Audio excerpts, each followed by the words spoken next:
Hey, want to take a walk on the wild side and experience the bleeding edge of technology? Then get ready, because it doesn't get much more edgy than this. You're in for a wild ride. You're listening to Sovryn Tech with your host, the man in triple black, the golden stallion of the tech world, Brian Sovryn. He's got a huge brain. And now, here's Brian. There you lay all by yourself, so please allow me to introduce myself. I welcome you to the House of Sin. Open your mind and let the games begin. Oh yeah, just as Poison said, not that long ago, because, actually great bands still make great music. But anyway, I love that line. That was from their song Sexual Thing. I remember that first came out on their Greatest Hits, which came out in 96. It was like a unreleased track. But anyway, let's go ahead and get right into things. A whole lot to talk about. Of course, I do want to invite you, if you've yet to hear it, I want you to go to the Let's Talk Bitcoin SoundCloud page, and there you can find Sex and Science Hour, which is an incredible show that I get to do with. It's exactly like it says. It's an hour, 1 hour long, that I get to do with the lovely and hyper intelligent Dr. Stephanie Murphy. It is a ton of fun. And really, I think it's something unique, especially for the Let's Talk Bitcoin network. So please don't hesitate to check that out. And something else I want you to check out that I mentioned a couple episodes ago. Of course, this is part of the Liberty Forum triple load weekend here. This episode's getting a Sunday release, but you are getting a triple load Friday, Saturday, Sunday, starting off with the amazing Kathy Reisenwitz, and then, ending off with this episode. So, and then of course, hopefully I get to see a lot of you at Liberty Forum, which would be fantastic. But anyway, something I talked about a couple episodes ago was Free Speech Me. And that's at freespeechme.org. And FreeSpeechMe is a Firefox plugin that's being developed. And Michael W. Dean of Freedom Fiends is helping put that all together. And what this is, it's a way to, if you've heard of NAMECOIN allows for top-level domains to get made that are not under the control of any government or ICANN. Okay, ICANN. They kind of control internet domain names. And what this does, what Free Speech Me does, is it actually allows for you to instantly access .bit domains, which are the domains that NAMECOIN allows for. And this is incredibly freeing stuff. And I want, anybody that can, I want them to jump on it. But I know a lot of people don't use Firefox. And I mean, in fact, by standard, I don't use Firefox. I actually use Chrome. And there will be, I've recently looked into it, there will be releases for other browsers. And really, once it gets developed for Chrome, it kind of becomes open for Chromium, if you're into the open source thing, or Iron, which is another great alternative to Chrome. It's Chrome, but it's without all the Google stuff. So, that's something to look forward to. This is, again, if you haven't checked out Free Speech Me yet, go to freespeechme.org. This is game-changing stuff. This is, literally world-shaking technology being developed here, okay? Because we're going to take the control of the ability to surf the internet from, the powers that be. Very exciting. So I do want you to check that out, and I just want you to be aware that, yes, there will be, it will be developed for other browsers in the future. Now, speaking of something that I don't understand why it exists, because it makes perfect sense why Free Speech Me exists. Okay. And I'm excited about it. What I don't understand is Mad Catz. That's KEKATZ. They've been around since the 90s. They're very popular for making, video game accessories, peripherals, all that stuff. They made like back when controllers for the PlayStation were an expensive matter, they ended up making really inexpensive PlayStation controllers. That was kind of their first claim to fame, and then they went on to do a bunch of other things. But anyway, they are coming out with their own Android-based gaming console. I talked a little while back about the Amazon gaming console, which I'm very, very excited about. And Amazon's buying up they're buying up development houses. They're buying up gaming teams, game development teams. And, they can make it. Amazon has the money and the prowess and the infrastructure to really make something out of a console. Just like Xbox just had the unlimited funds and one or two really great games to just force the Xbox on the planet, and Amazon can do that. Mad Catz, yes, Android allows it to be done very cheaply, but I don't think they could do that. I could be wrong. Maybe they have some kind of crack dev team that has this game that's just going to, blow everybody's mind. But I don't see that happening. So I'm a little confused by this. I mean, I guess with Android, that's the thing, right? Like everybody's making something that's Android based. That seems to be what's going on. And that's great. I mean, I'm glad that ability exists. I have no excitement about this. And it just really, it doesn't make any sense. If I was Mad Catz, I'd try and just be a remora to Amazon Shark or something. So anyway, but this news that I'm about to tell you is a lot of people are really disturbed by this. And it's not our main story, but I'm going to talk about it a little bit. And that's Comcast is buying Time Warner Cable. So, I mean, keep that in mind. They're not like buying Warner Brothers as far as I understand it. They're just buying Time Warner Cable. So that's huge. They're going to be, I would assume this makes them the largest internet provider in the country, in the United States. A lot of people are saying, oh, see, this is what happens when Congress doesn't pass net neutrality. What a crock of shit. No, that has nothing at all to do with this. This is going to happen either way. There's some people who are saying that, oh, this won't pass through, this won't pass through the SEC or whatever, because, it'd be breaking antitrust laws. It'd be so large. I don't think that'll end up, I think it'll pass fine because Verizon's plenty large enough. But this is disconcerting when you have two companies that are so piss poor at giving customer service and giving any kind of real value. And boy, I love it. Anytime you complain about the ISPs like Comcast and Time Warner, you get so many people, a lot of libertarians that come out and say, well, if you don't like it, then you don't have to be on the internet, asshole. And it's like, well, wait, what? No. This business is forced on me. Okay. Not even because of the federal government. Generally, it's forced on you because of local municipalities, local governments. Got it? Local governments are the problem. Okay. I mean, I don't like the federal government. I don't like any government. I'm an anarchist. Duh. But I'm just saying, put the blame in the right place. Okay. This comes from, lobbying and local governments. To say that I can't complain about something being forced upon me is ridiculous. Okay. That's absolutely ridiculous. So, this is going to be terrible because they're not advancing anything. I mean, at least Verizon offers FiOS in some areas, right? Time Warner and Comcast, they have no interest in that. And the more they monopolize, which monopolizing is only enabled by governments, by the way. The more they monopolize, the more, the less incentive they have to innovate.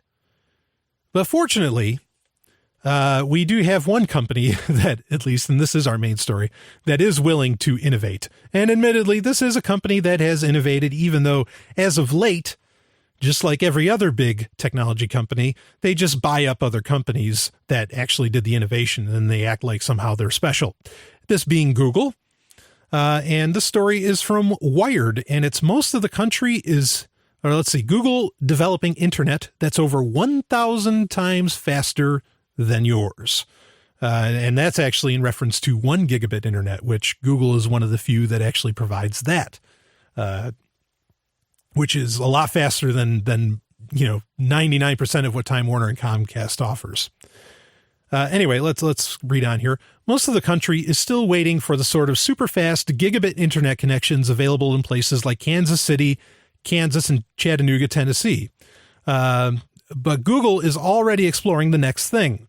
10 gigabit per second connections that are over 1,000 times faster than the average connection in the U.S. today.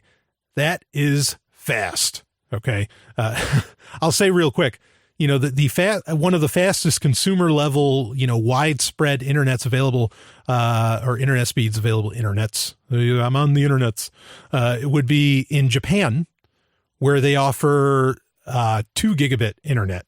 And I think some areas offer actually 3 gigabit internet, as compared to, again, the highest average in the United States is 1 gigabit, and that's barely an average. So this is really, really fast.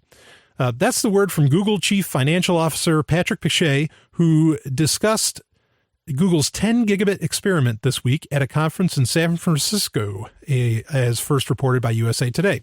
After 1 gig, it will be 10 gigs, Pichette said at the conference. So we are already working on 10 gigs. Don't expect Google to roll out service anytime soon. Now, I want real quick. Yes, it's true. Generally, you would not go to 1 to 2 to 3, gigabit.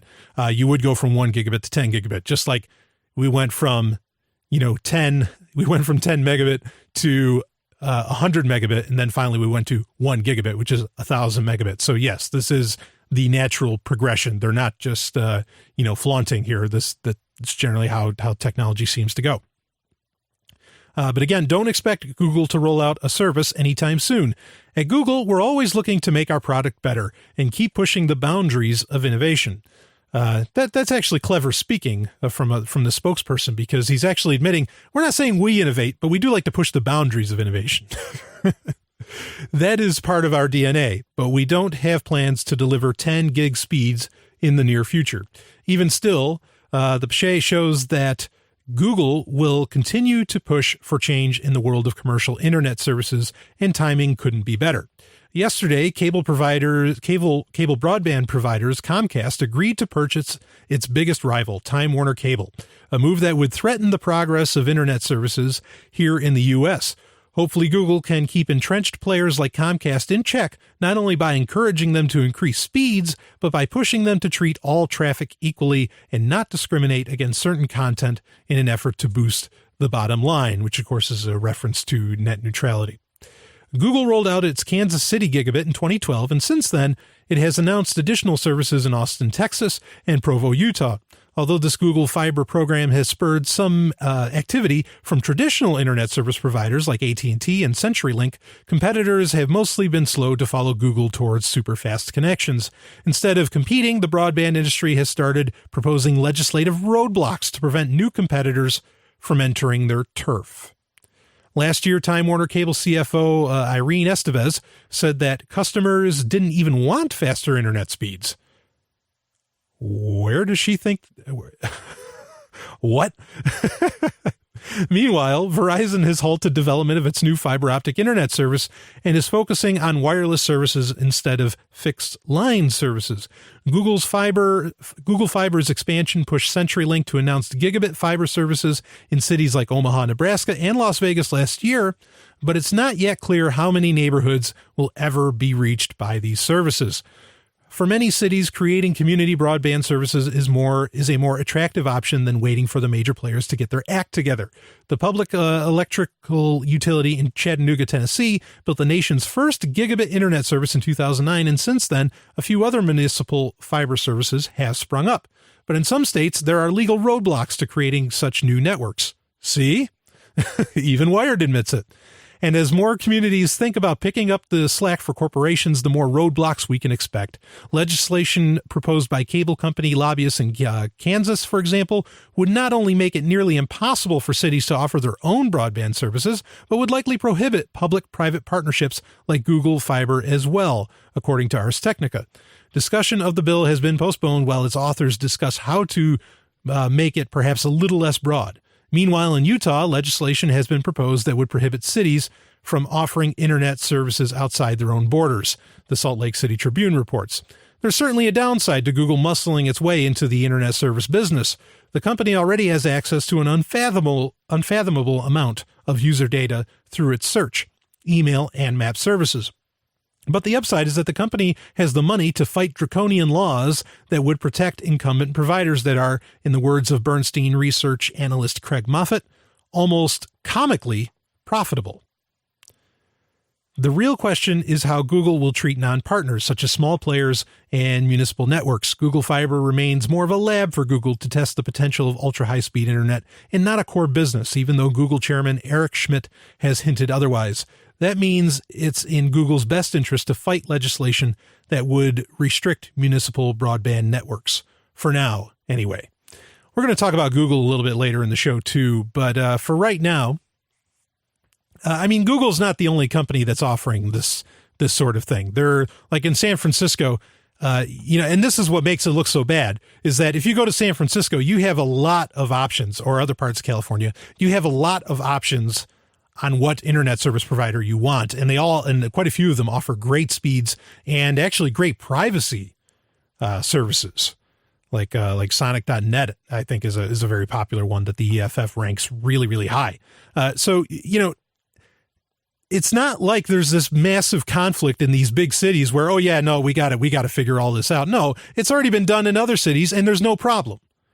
Everybody gets along.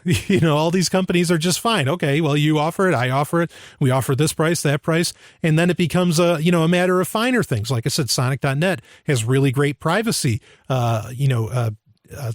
law or rules, within the business itself. And so, this is just ridiculous, but I'm really glad that Wired hit the point home that it's local governments, those governments that are supposedly better than the federal government. That local governments are holding all this up, are causing all the problems, are actually keeping little companies from stepping in, probably because they're getting lobbied or bought out by companies like AT&T or maybe even Google or, Comcast and Time Warner. And I talked about this before on the show in the past. We have where I live, where I and the lovely and hyper-intelligent Dr. Stephanie Murphy live, we have to deal with Comcast. And they're atrocious and the speeds are disgusting. I regularly, I set my phone as a Wi-Fi hotspot and use the 4G that Sprint offers, because up here Sprint offers they actually offer their Spark LTE, which is like triple speed 4G. It's insane. Not that my phone uses that yet, but I'm probably going to grab one that does. Anyway, I will regularly just, tether off of that because Comcast is so terrible. Okay. Now, here's the funny thing. Because of stupid local governments, there is one literally down the street. In fact, I guarantee the lines are running right by our house, right under our house even, I bet. Okay. That are gigabit lines that service Vermont. Okay. There's a company in Vermont that offers 1 gigabit internet. They offer 4G cell phones, the whole business. It's just a little company in Vermont. I called them. I can't get that internet. Why? It's right here. It's literally, I know the lines are right here and I can't get that internet. Well, because you're in New Hampshire and we're in Vermont. What? What do you mean? What? You're down the street? No. You're in New Hampshire. We're in Vermont. No, you're down the street. Why the hell can't I have that internet? It doesn't make any sense. People are seeing this buyout, of Comcast, of Time Warner, and they're bringing it all these, ghosts of net neutrality and SOPA and whatever else. They're bringing it all up. And it's like, oh, please, government, save us, when no one's telling anybody except for amazingly Wired's talking about it. No one's saying your government is the problem. Yes, these companies are terrible at customer service, but your government's keeping the competition from coming in to put a stop to things like Comcast, Time Warner, and Verizon. Ridiculous. So, and again, I'm out in, in West Bumfuck in New Hampshire, and I have, like I said, I have access to 4G, LTE. I have access. It's here. I can't get it, but it's right here. I have 1 gigabit internet. This is not something that, it costs so much money to bring it out to the sticks. No, it doesn't. No, it really doesn't. So, like the guy said in the article, it's comical how much money these people are making because they're not reinvesting it into the network, into the infrastructure. They're not. It's ridiculous. So Google steps in, and I'm not saying Google's a good guy by any means. No way. We'll find out more about that later. But Google steps in and says, well, hey, we can do 10 gigabit and why don't we give it a shot? And they've got so much money that they can, test these things out. Good. Test them out. And good. If it shakes up, if they can shake up all these, these monopolizing companies, then good. Do that too. I'm shocked Google hasn't come out with their own cell phone service yet. I talked this weekend, you're getting a triple load of Sovryn tech. This is the last part of the triple load. And in the last episode, in episode 61, I mentioned that Google, could be stepping out of the hardware business. They're not going to make Nexus devices anymore, but boy, maybe it's a missed opportunity. I mean, and in fact, they're a company, they're offering free Wi-Fi in like parts of New York City, in parts where people probably couldn't even pay for Wi-Fi anyway. So I'll give them credit for that. I think that's great. If they're going to shake things up around the country, good. Because this is important. one of the things, this is something with Bitcoin. Okay. I'm going to talk about Bitcoin. Everybody suddenly goes nuts when I start talking about Bitcoin. Yay, Bitcoin. Woo. And with Bitcoin, this is a theory I've had for a while, is that Satoshi Nakamoto, when he did his white paper, one of his ways that he was going to solve scaling, the issue of scaling, meaning that the blockchain is, would get so many gigabytes or terabytes large, and that anybody that runs a client would have to download the entire blockchain. I think if Satoshi Nakamoto was actually Japanese, he was used to 1 gigabit, 2 gigabit internet speeds that would download the blockchain in a heartbeat, even at relatively massive sizes, as to where in the United States, it can take weeks. And so I think in 2008, 2009, he was expecting, well, look, by 2014, we're going to have what Google's talking about here, 10 gigabit internet. He's like, it has to be. He's just picturing Moore's Law or whatever. So this is important, especially for the cryptocurrency world. We need to be demanding better speeds. And I think, I think it's a form of activism. If a company is not offering you those better speeds of internet, if you have an option, if you have a choice, use something else. Figure out something else to use. Boycott the shit out of these people. Because, they're crooks. And of course, the government's a whole other ball game. It's a government. Crook is in the name is part of the game, But yeah, if we want this new world, especially like with Ethereum, I love Ethereum. Ethereum looks amazing. I am so excited for that. But if we want a world where Ethereum works, or even like where BITSHARES PTS or BITSHARES X, I should say, the name just keeps changing, or even like NAMECOIN, all these things. If we want all these things to work for us and for them to be really viable, we've got to have faster internet, bigger hard drives. But first and foremost, in my opinion, we got to have a lot faster internet, and we got to send out those market signals, in my opinion. This is Brian Sovryn. You're listening to Sovryn Tech. I'll be right back with more.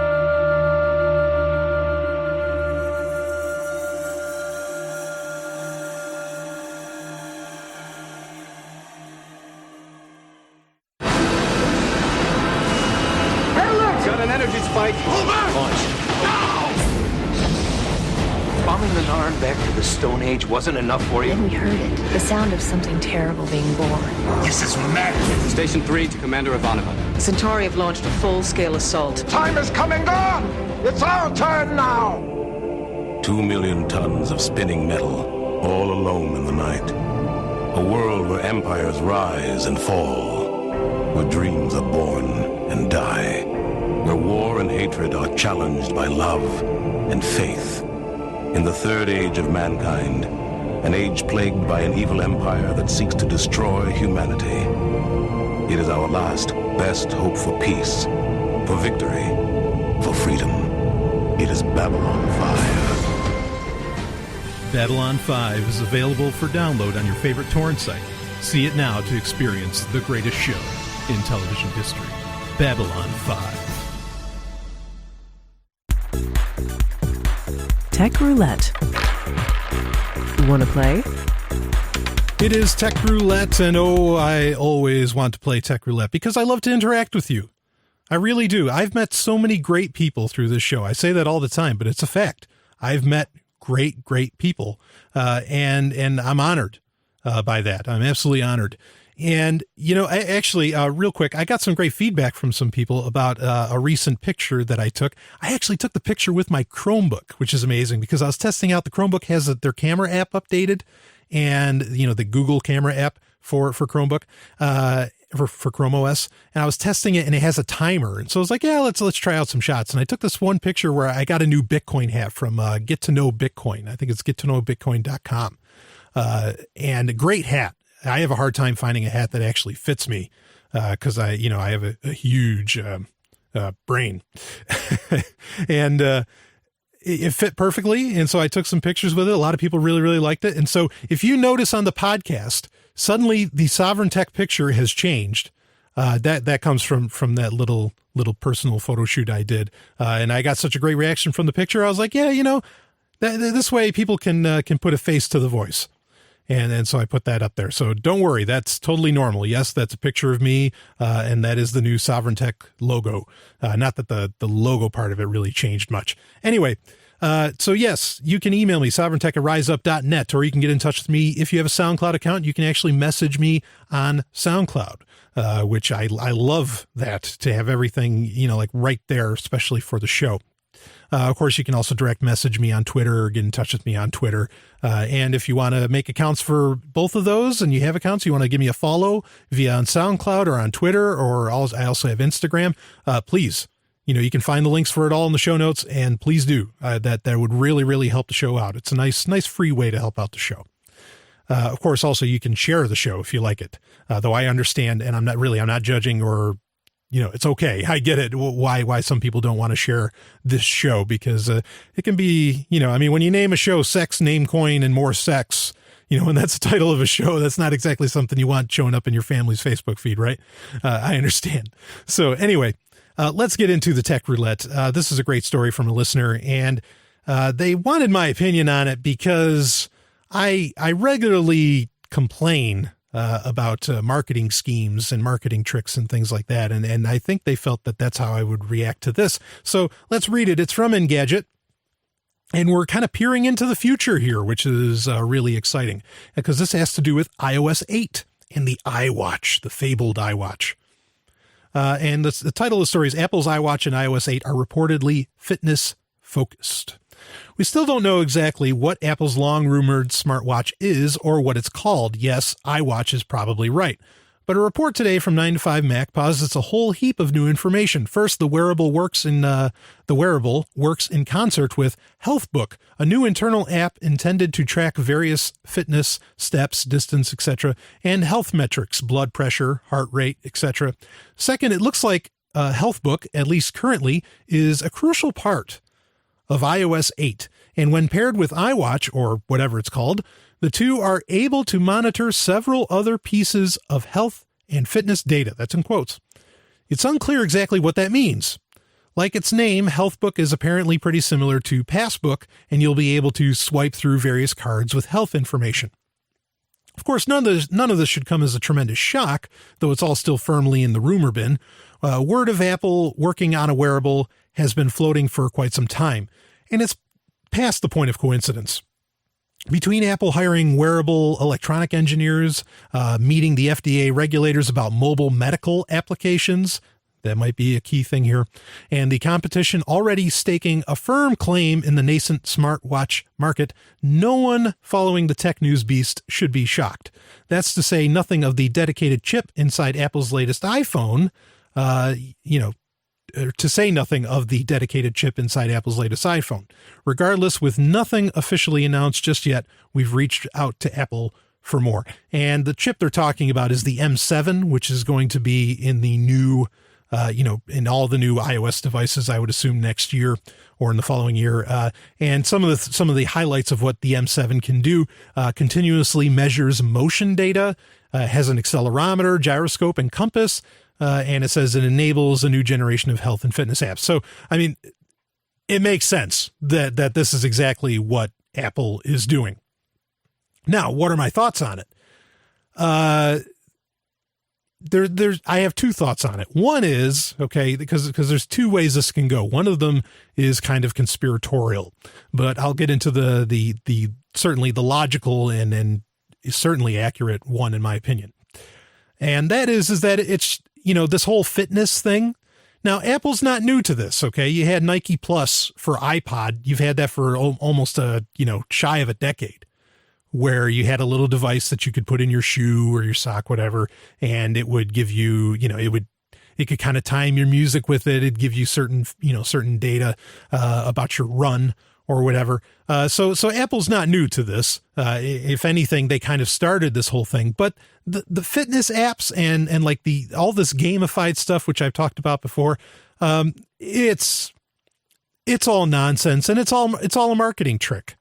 It's something new to get people all excited about. It's no different than the long dead, and thankfully so, Tamagotchis. It's Tamagotchi on steroids. It's like, it's giving you something. I mean, it's so, I get, if you enjoyed Tamagotchi, I apologize. It was pretty cute, but that's what this is. It's overgrown Tamagotchis, and it's just like, it's finding a way to make you think you're doing something while you're actually doing nothing. Really. And I hear a lot of people say, oh, I like the Fitbit. I like all these different, all these different, new, what do they call it? The quantified self. They like all these new quantified self software, and technologies and whatever. And I just think, I'm just like, boy, your body doesn't tell you that. That's the whole point of why you have sensory feeds, I mean, that's like half of what your brain is designed to do, is to tell you when your body's not feeling good. Okay. So, to sell you technologies on something that's already built inside of you, in my opinion, is a marketing scheme. They had to find something new. They had to come up with a new thing to somehow get you to say, okay, I need the next, iPhone, or I need the next iOS, and Android's no better. I need the new, I need the Galaxy S5. I need this. That's all this is. I don't think, I have such a hard time believing that this much metadata is required for each person on every person all the time. I get lab experiments. That's completely different. But, this is just, it's crazy. There's people who have like sleeping apps on their phones, and then like they test how good their sleep was. And I'm thinking, how are you going to have a good sleep if you're constantly worried about how good your sleep is? It doesn't make any sense. If you're this concerned over all these little numbers, I mean, man, you're stuck to your screen. You're missing life. That's great. You're going to add a good, 5-7 years to your life. Granted, time is priceless. But if you wasted 20 of that just constantly looking at, oh boy, did I get enough clicks today? Did I walk enough? What a waste. In my opinion, what a waste. That's a shame. Maybe you have something, like I could understand if you're diabetic or something, that some of this fitness stuff is more, of a medical application, and I totally get it. And if it's a lifesaver, I want it to be a part of any technology. I think that's great if it's a lifesaver. But this is my concern. This is where I'm going to get conspiratorial on you. Okay. Because one of the things that Apple themselves were petitioning to the FDA, to FDA regulators, was mobile medical applications. There's a popular video, or it was popular a few years ago on YouTube, where a person is ordering a pizza. It's in the future, and he's going to order a pizza. And this video was made to kind of like knock socialized healthcare and Obamacare and all this stuff a while back. And it's been played in a couple of more conspiracy documentaries at times. And this guy's ordering a pizza, okay, on his computer. And the person's like, okay, he's like, I want a pepperoni, blah, blah, blah. And then the person who's taking the order says, oh, well, yeah, but you see, you didn't do this and you didn't do that. This isn't going to be healthy for you. We can downgrade you to a sub, like a Subway sub, and it turns into this big fiasco because they have all this data on his health and on everything he's done throughout the day that essentially the insurance companies were telling the pizza parlor, no, you can't serve this guy because they'd be held responsible if, suddenly he had a heart attack because he's eaten too many pizzas or something. I mean, it was just, it seems so extreme, right? But why is it so hard to believe? When you take things like auto insurance, where if, you get so many speeding tickets or whatever, your auto insurance goes up. Well, if all the data on your health, based upon some kind of ridiculous standardized test, as if somehow you could come up with standard information about humans, which no, well, I mean, this is what could happen. You go to the store and buy some coffee or something, and they say, well, you only slept 2 hours last night. We can't let you get this coffee. I know you think it's crazy, right? But I don't think it's that crazy. I think, okay, fine, you could keep living that life, but I bet your insurance, which is essentially being forced upon you right now, medical insurance is, at least it's being attempted through Obamacare to be forced upon every single person in the United States. Okay. And around the world, it's, kind of already there. Fine. You want to live an unhealthy lifestyle? We're going to charge you. And this is happening, in New York. When I lived in New York, I don't drink. I don't do drugs. I don't smoke. Okay. If you want to count caffeine as a drug, whatever, fine. But I barely even ever take Tylenol. Literally. I don't. And maybe I'll talk about that in listener email in a little bit, but anyway, that's fine. I'm not saying it's a bad thing if you did, but what I'm saying is that when I would go to, say, for a family member, I would go to buy them cigarettes or I would go to buy them alcohol. When I'd go to the gas station or to the store, and if I bought either of those items, they would take my license and scan it because it has the barcode on the back, and they would scan it. Why? Why do they need to do that? It's just as easy for the person, the register operator to look at the license and say, oh, okay, yeah, you were born in 1981. You're fine. No, they scanned it into the registry. My name, all my data saying that I bought cigarettes and alcohol. Okay. Now just for myself. Yeah. that annoys me. Okay. Just on a little personal level, of preference, merely of preference, not saying there's anything wrong with it. I'm just saying of preference. But do you think after a while that isn't going to show up in some kind of, medical or insurance database saying that, hey, this guy smokes and drinks. Doesn't matter if I was furnishing a whole party. That'd just make it look worse. Yeah, I know it sounds conspiratorial. Maybe it's too extreme. Okay. But it's getting too interwoven, especially for it to be inside the processor. Built into it. Yes, a lot of these sensors are already built into these things. It's incredible when you think about it. A smartphone, I think Robert Scoble, and this was a year ago, he counted how many sensors were in whatever phone he had at the time. It might have even have just been an iPhone, or maybe he was looking at an Android. And I think he counted like 18 sensors, different sensors that it had, like a magnetic a magnetic sensor, all this stuff. And there's actually apps in the F-Droid store for Android that you can download, and believe me, you'll kill your battery inside of an hour. I don't care how good your battery is, but there's apps in the App Store, in the F-Droid store, not in the Play Store, it's in the F-Droid store, that will show you the raw data from all the sensors built into your device. And you can look at that and you'll be shocked. It's like, wow, it's like I practically have a tricorder in my hands. And you practically do. Okay.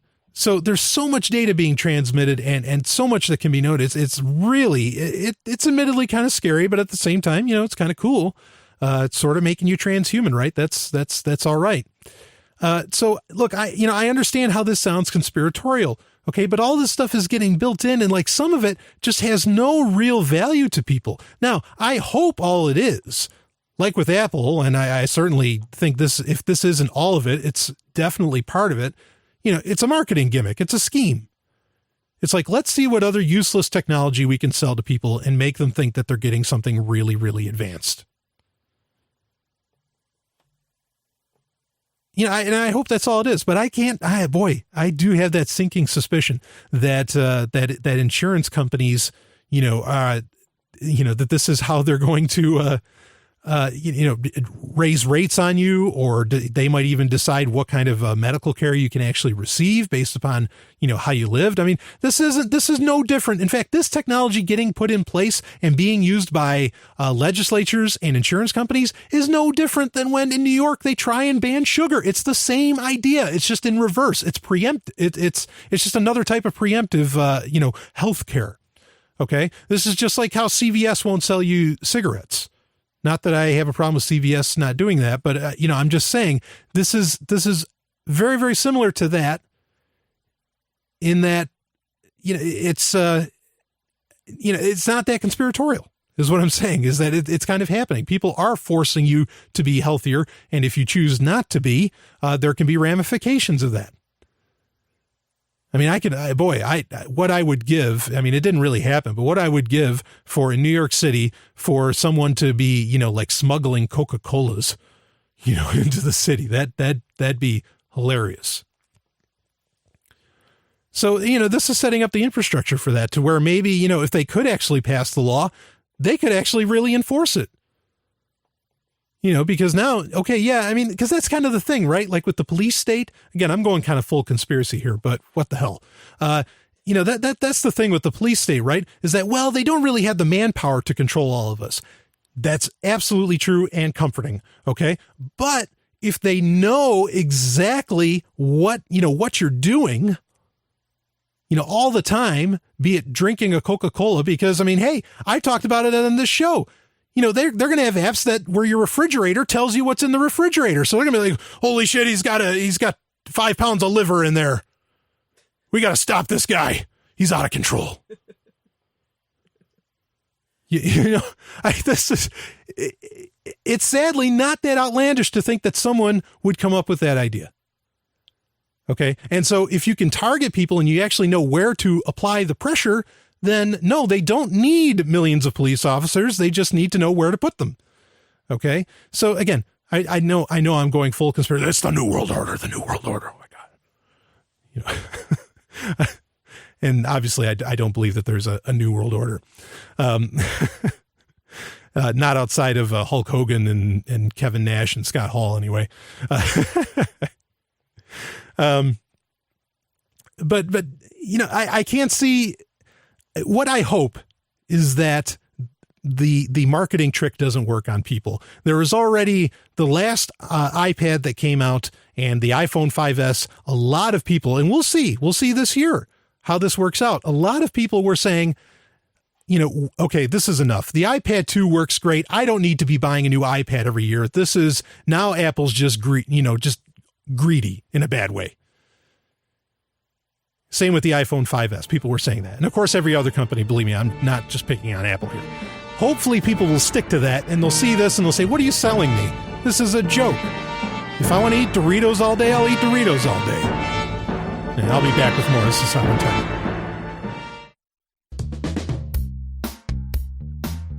Time now for 90 Seconds on Sex with Dr. Paul. I read Cosmo magazine for you, so you don't have to.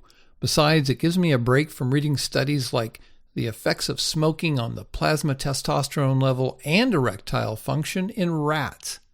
Now, a few issues ago, Cosmo did an article titled 25 Kinky Things to Do with Your Undies. And here's what they suggest their women readers try on their unsuspecting but hopefully appreciative partners. She puts on a white lacy pair of panties and hops into the shower with you. Cosmo claims it's like a wet t-shirt contest for down there. She snaps a picture of her hottest lingerie with her cell phone and texts it to you with a plea to help her take them off later that night. She uses her panties as a bracelet or a scrunchie, or she ties your hands behind your back with them. She cuts a hole in the crotch and wears them while the two of you are having intercourse, or she keeps them intact but pushes the crotch to the side. She tucks a pair in your briefcase, backpack, or suit pocket. She takes them off while you're at a bar and slips them into your hand. And finally, she does things with them to your genitals that I can't mention on radio. While I don't think any of these tips are going to make it into the Journal of Sexual Medicine, they can certainly help cure a case of sexual boredom. For more, visit 90secondsonsex.com. Software of the Week. It is time for Software of the Week, where I cover software that I find useful, sometimes terrible, but generally it ends up being something useful, like in our Triple Load, our Liberty Forum Triple Load series of shows on Sovryn Tech. Last week I talked about Wickr, W-I-C-K-R. That's just minus the E. Great app. I love it. And you can find me. My username is actually my last name, Sovryn, S-O-V-R-Y-N, of course. And, or you can find me through Brian at freetalklive.com on there. And I would love to connect with you on Wickr. I really think it's just a nice, solid messaging app that has a lot of great options. Allows for blocking, really superior to text. But it allows for blocking and allows for, if you care about privacy, it allows for a great degree of privacy. Of course, it is somewhat closed source, so you got to keep that in mind. Anyway, that is not Software of the Week this week. This week for Software of the Week is an app for Android. It's actually been out for a while, but it wasn't available for every device. And that is TegraZone. Okay, now, of course, the name Tegra, that comes from NVIDIA. Their chips are called Tegras. And pretty much any device NVIDIA had put out, any Android device that NVIDIA had put out, had the TegraZone app built in, which what it is, it's like the Play Store or like F-Droid, but it's all for NVIDIA apps and games. And it plays really nicely with the Play Store. So, it's not like if you have, say in the Play Store, you bought Riptide GP2, great game. If you bought that in the Play Store, if you go to TegraZone, you don't have to buy it again. It'll just connect with the Play Store. It'll work in conjunction with it. And you can download Riptide GP2 from there. So why have the TegraZone app then? Because the TegraZone app now, it's available for most Android devices, most smartphones and tablets, not just NVIDIA devices that have a Tegra chip in them. The reason why it's such a handy thing to have is that, and I have this problem, is when I buy, or not buy, but like when I look into getting games for my smartphone, there's so many, there's tons, a lot of them are free, and a bad gauge of what's a good game is not whether it costs, because a lot of people do, there's so many games out there that are just crazy, you can't choose through all of them. And some of them are just absolute gimmicks, or they're even malware that you can download from the Play Store. And Google just doesn't seem to care.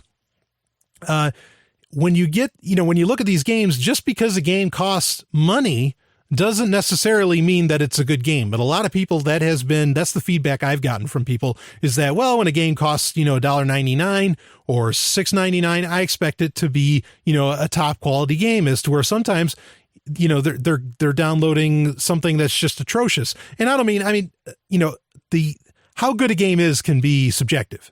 Okay. So I don't mean that. I just mean like the overall quality of production of the game, not necessarily is the game good or bad. And so the TegraZone actually solves this whole issue, because they're very, very particular of what games they allow in the TegraZone. It has to, I think, it has to work with the Moga controller. It has to work with NVIDIA Shield. There's a whole bunch of criteria, that you have to meet to be able to get listed in TegraZone. Okay. And so that's really it, is it's a great filter for the Play Store for games. And I think that's very, very necessary. If you want to know if a game is great, now that doesn't mean every great game is in TegraZone, but most are, I found, that doesn't mean, totally trust that. And again, if you get a game in the TegraZone, sure, fine, it's in the TegraZone, but that doesn't necessarily mean that it's a great game to play. It just means that it has high production values and that, it's compatible with a lot of devices and whatever else.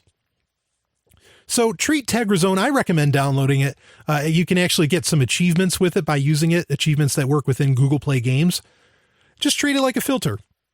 That's what I do. And I think it's so handy for that. because it lets you know what games are serious, and it's not just something, put out there to push ads on you. It's actually, and there's plenty of free games.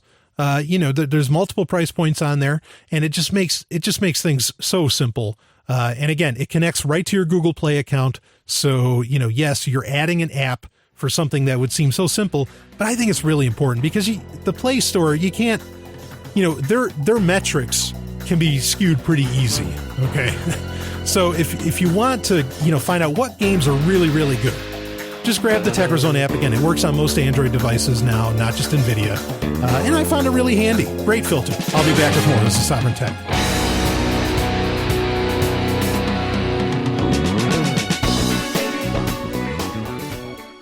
From Big Finish Productions, Blake 7, The Classic Audio Adventures. I'm taking Liberator in on manual. We'll be in teleport range in 2 minutes. What the hell was that? Information. Liberator has been attacked. You don't say. Put up the force wall. Confirmed.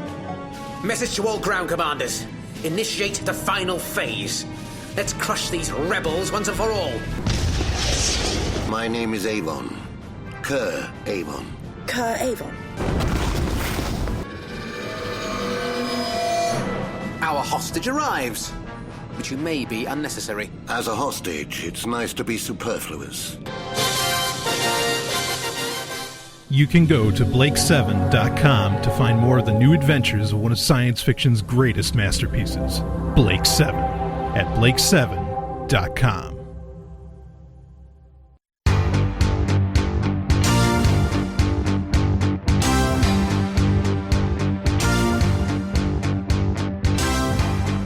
It is time for listener emails, where I cover the emails that get sent to me to the show, and it can really, they're topics that they can be about anything. So, that works, and it doesn't necessarily have to be technology-oriented or science-oriented. This is a science and tech show, so it's kind of the part, this and Pick of the Week are where I get to really, talk about sort of anything. But that doesn't mean the question can't be scientific or technological in nature. Of course, it most certainly can be. And this week, I'm gonna be really frank with you here, even though my name's Brian, and I'm a little scared to talk about this. I told you earlier on in the show that I would. And the reason I'm scared to talk about this, okay, and I am asking for my listeners' understanding in all of this, okay, I have mentioned quite a few times in the show, and I'm guessing because I've mentioned it and no one's really complained about it, that everyone understands that I have, I have total respect for your autonomy and personhood. In what I'm about to discuss. And that is, I got some questions about how I do mention a lot that I don't, that I don't drink or do drugs. Okay. And I want you to know that I respect you if you drink and do drugs. And I know there's listeners and good friends I have that do all of the above, and then smoke and whatever else. It's okay. All right. It's okay. I'm going to discuss this topic. I don't want you to feel judged. I don't want this to sound like a judgment. Okay. You do what works for you. I do what works for me. All right. Are we totally, I hope we're totally clear on this, because I am not here to insult you. All right. I'm really not, but I'm going to say some things that might come off as very controversial. Okay. Again, I'm not here to insult you. I, of course, am an anarchist. I don't care. Heroin legal. I don't care. Okay, fine. I want it all, I don't want anything to be, to be legislated. Let it all free. Okay. And I don't care what people do. Do it. It's fine. So I hope we're totally clear on this, because this is an issue where, especially the other thing, when I talk about guns, people just get so defensive in a heartbeat. And I don't mean to get defensive. I just want to have the conversation with you about it. Okay. Or if you're asking me about it, be prepared for someone in the liberty movement to actually think differently. That's okay. That's what we're about. We're about individuality. Okay. So please, I'm not judging you in everything I am about to say, but I am going to say some things that may come off in that regard. And if so, I apologize in advance. I really do. Okay. So the reason I don't do any of these things, of course, I was raised Jewish, later Christian, and obviously those religions, depending on which sect you are within any of those, have differing opinions on alcohol, smoking and drug use. Judaism can be pretty okay with wine, I think. Other things, maybe not so okay. Yes, I'm please understand that I really know a shit ton about religions. Okay. I am well aware that there are activists in Israel that are saying that marijuana is as important as Torah. I know you're out there. It's okay. I know you're out there. Okay. Okay. I'm speaking in generalities. All right. Because I only have 10 minutes. Wow. All right. So, speaking in generalities, most of these religious groups usually have something kind of against that. Even like Baha'i and Islam, they have some laws against alcohol consumption and things like that. Now, am I open to my religious experience, Judaism and Christianity, Seventh-day Adventism, to be exact, in Christianity? Am I open to the fact that affected my thoughts on the consumption of, for lack of a better phrase, illicit substances? I'm open to that. Okay. And I was open to that when I was, like 16, 17. I mean, this is something about me. I've always looked a lot older. I've been balding. I started balding at like 15. That's why I have a shave. I've been shaving my head since I was like 17. So, I've always looked older. I went into my first strip club when I was 15. Okay. I mean, this isn't, I actually went into a liquor store, okay, in North Utica, and I bought, I think I bought sangria or something. I don't know, some kind of wine, I remember. And, I bought it and I was like 16, and the guy didn't card me. I looked plenty older. I was, I was balding pretty good. I had that ridiculous kind of Jufro balding business. It was terrible. And so, I get home hanging out with friends that I trusted with my life at that time, as much as a teenager can understand those concepts. And, and I started drinking. And what happened is that, after like 2-3 glasses, and fine, if you want to think I'm a weak drinker, that's okay too. Go for it. Isaac Asimov couldn't handle one drink. What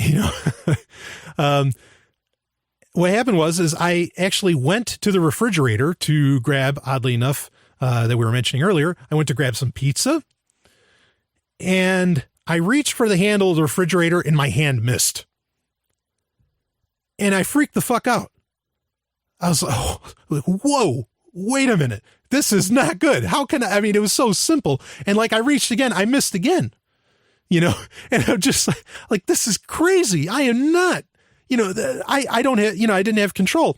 The other thing that happened that same night is someone asked me a question. I don't remember what the question was, but I remember it being whatever it was a really, really basic question. And you have to understand, the Golden Stallion, I really I still to this day, I still do. I pride myself on my knowledge base. I pride myself, on the amount of information I've collected in this, fragile brain of mine. And I couldn't give the person an answer because I couldn't think. It just freaked me out. Totally freaked me out. So, drinking was off the table at an early age. I was like, okay, yeah, religion's kind of fucked up, but maybe they got this one right or something, I mean, that was what was going through my head at the time. Again, please, I'm not judging you. If you like to drink, it's okay. All right. So that was that. And then, I started kind of researching. I wanted to know for myself, why did these things kind of happen to me? Because, in school, yeah, they teach you about drinking, but it's school. You don't believe what they're saying half the time, or at least you shouldn't. And, I started researching it, and then I found out about this thing called whiskey dick. And I was like, well, what's this? And it turns out that drinking, impairs your heart-on.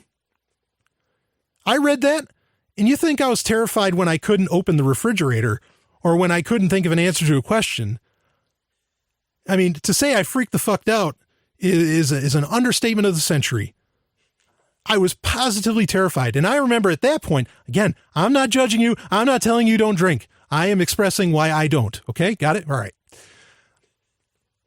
I remember going to my friends saying, guys, what the hell are you doing? I was just like, look at this. This is whiskey dick. This is bad.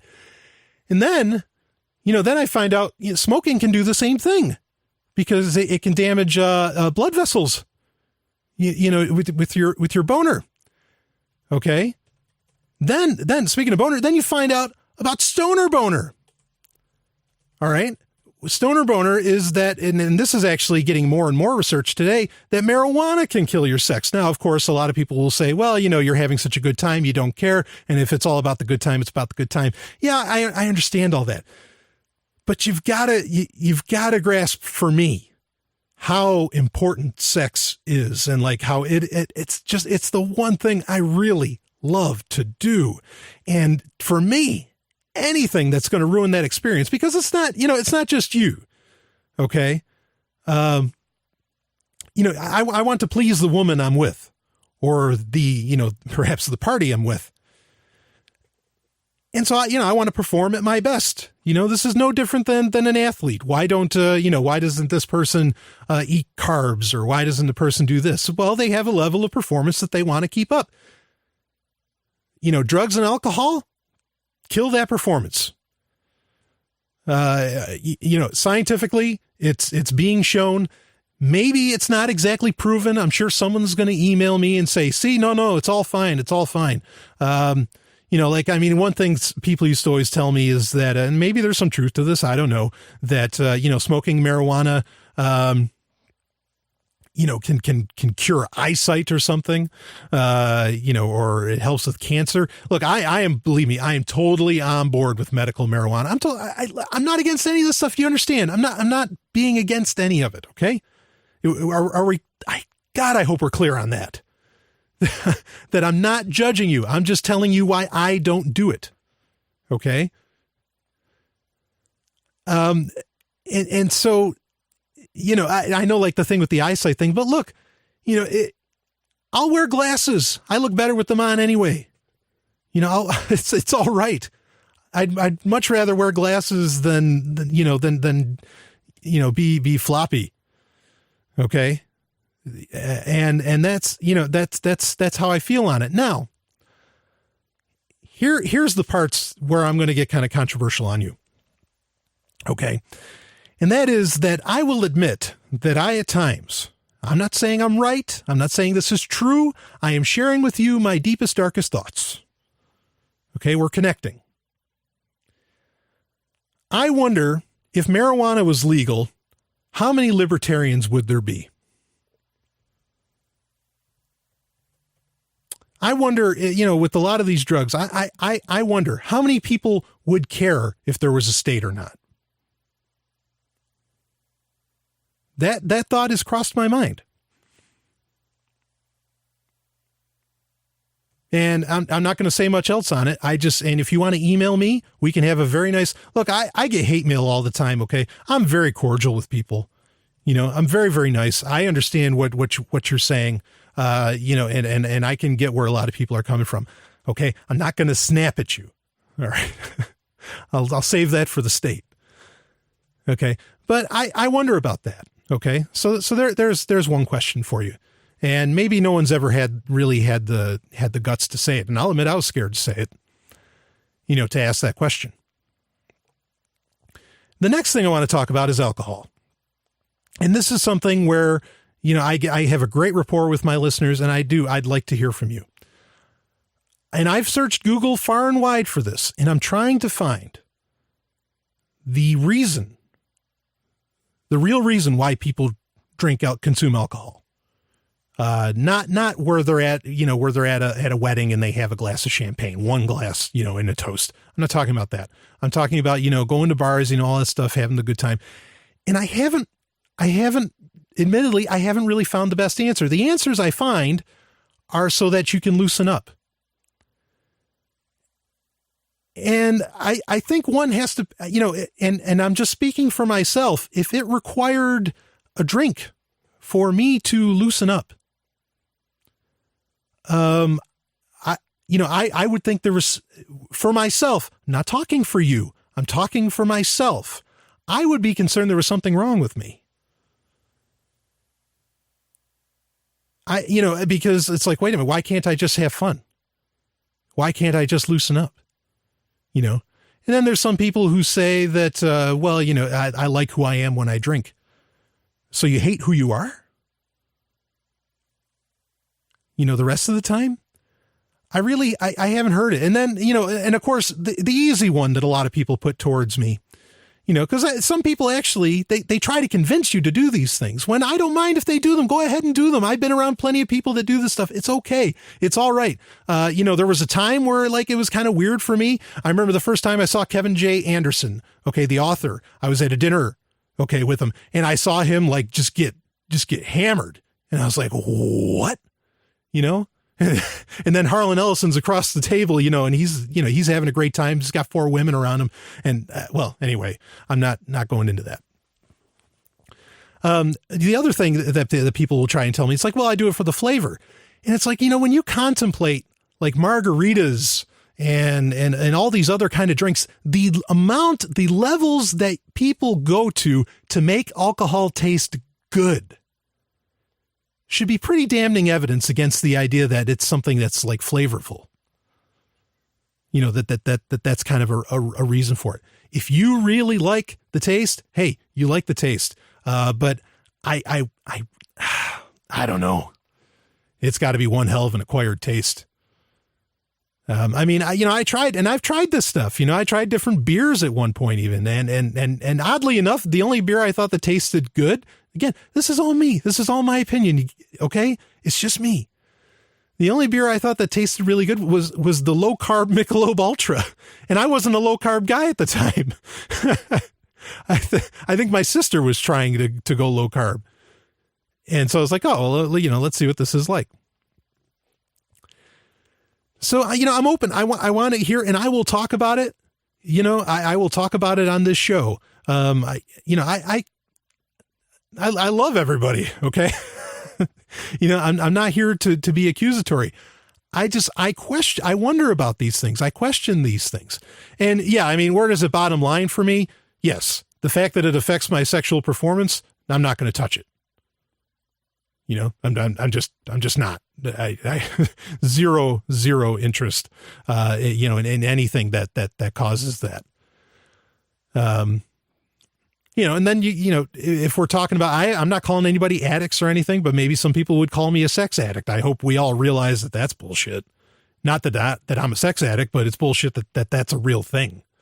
Okay.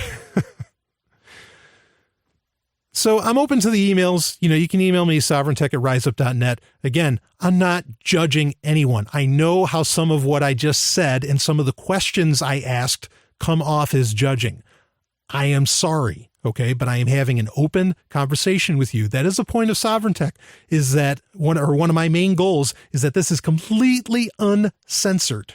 Okay. And we tackle the hard shit without fear.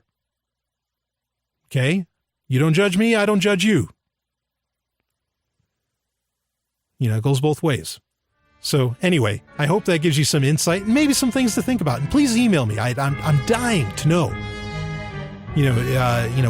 what your reasons would be. I'd love to hear it. Cause you guys, gals, you're all great.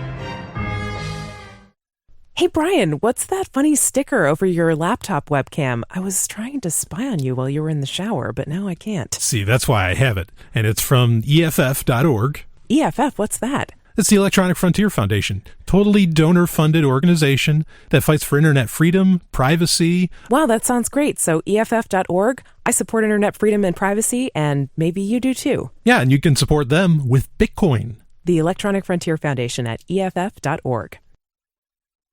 Brian! Stop playing those video games! Just a minute, Mom. Game Talk. It is time for Game Talk, where I talk video games. But before I do, again, please, if you completely disagree with everything I just said, which actually there's a lot of people that disagree with a lot of things I say, but they keep telling me they disagree, and so they keep listening. Please do keep listening, okay? Because how often do I even talk about that? Just like, I know I have a lot of listeners who are religious. I have a lot of Christian, I get emails from Christian people, and they keep listening, and I really appreciate that. I make it a point, like, I was worried last week's episode, I was like kind of railing against it, and, I don't, no, keep listening. We have a lot to talk about, okay? The show is so multifaceted. That's why it has segments, okay, so that you can skip to what you want to hear, or, just to make sure we cover, we do a broad swath of tech and science talk, and even, liberty in there.